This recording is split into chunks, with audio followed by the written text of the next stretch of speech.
Am I audible enough? Yes. I see. I've called you here this afternoon to respond to an issue that has been exercising the minds of many Kenyans, and also to put the record straight. This is as a result of the address by the President of the Republic of Kenya, William Ruto, on the evening of 31st of March at State Lodge, Sagana, in which, among other things, he stated that I absconded duty, and therefore that is the reason why he sent me packing. So here is my response. I did not abscond. Ruto fired me over my stand on abductions and extrajudicial killings. Ladies and gentlemen and fellow Kenyans, the President, in a televised interview on the night of 31st of March 2025 at Sagana State Lodge, stated that I was relieved of my duties for failing to attend cabinet meetings. And I wish to respond as follows. It will be recalled that on the 12th of January this year, I issued a press statement in which I condemned the rampant abductions and extrajudicial killings that had been going on in the country. And in that statement, I called upon the government to rise to the occasion and release all those who are held in captivity and bring to book the perpetrators. Subsequent to that statement, I was challenged, as many Kenyans would recall, to go and record a statement with the DCIO Kilimani, because in their own words, the matter was under active investigations.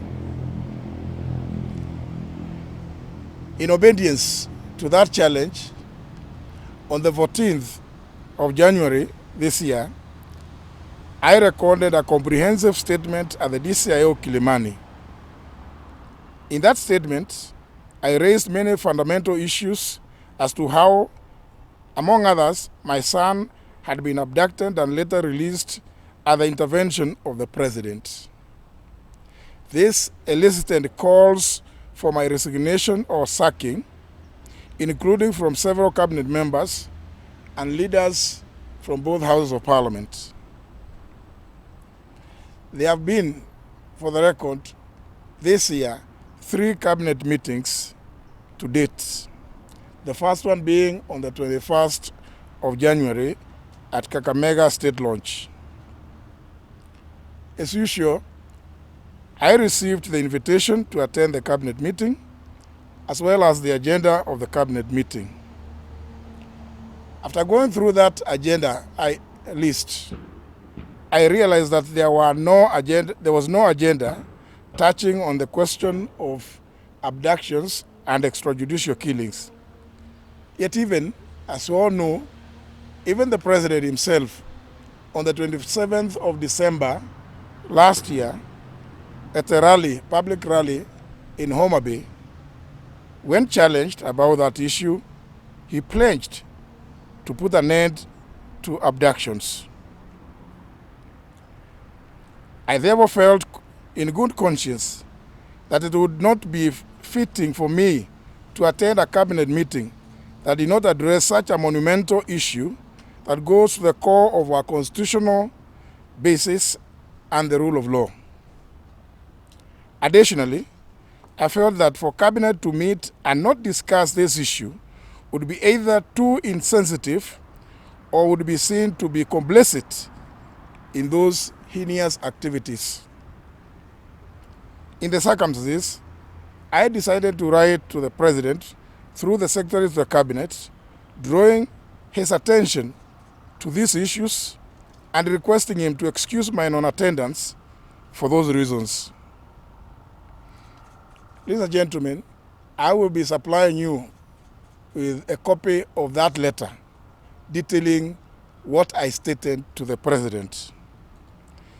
The information I have to date is that the Secretary of the Cabinet did deliver the letter to the President,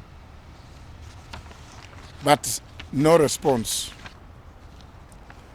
The next Cabinet meeting was a special one called on the 11th of February 2025, and I received both the invitation and the agenda of the meeting. Like in the first instance, I went through the agenda and found that the issues of abductions and extrajudicial killings were still not listed. I again wrote to the President directly this time, drawing his attention to my earlier letter dated 20th of January this year, and stated that I found it untenable for the highest decision-making body of the state to continue sweeping the matter of abductions and extrajudicial killings under the carpet. I stated therein that I would not attend any other cabinet meetings until the issues of abductions and extrajudicial killings were listed as an agenda for discussion, debate, and resolution on the way forward. This is because, ladies and gentlemen, apart from the fact that I was personally affected, there are several Kenyan families, friends, and relatives of Kenyan youth who still are missing. Others have been found dead, and others released after undergoing a lot of torment. The third cabinet meeting took place on the 11th of March 2025 at State House, Nairobi. And like in the other two, I had been invited and sent the agenda for the day. The item on abductions and extrajudicial killings was still missing on the agenda. Once again, I wrote directly to the President in a letter dated 10th of March, again referring to the previous two letters and reiterating my position. And I did beseech the President this time around to direct that the vexing issue of abductions and extrajudicial killings in our country be prioritized and placed on the agenda for any future cabinet meetings. Ladies and gentlemen, to date, the President has never acknowledged receipt nor responded to any of my letters, clearly thereby indicating that the matter of abductions and extrajudicial killings is not worthy of his attention or that of the Cabinet. After each Cabinet meeting, as you all know, we, and I in particular, regularly receive, without failure, a dispatch from the Cabinet indicating all the matters that have been discussed and the decisions thereof, but the matter of abductions and extrajudicial killings has never been discussed.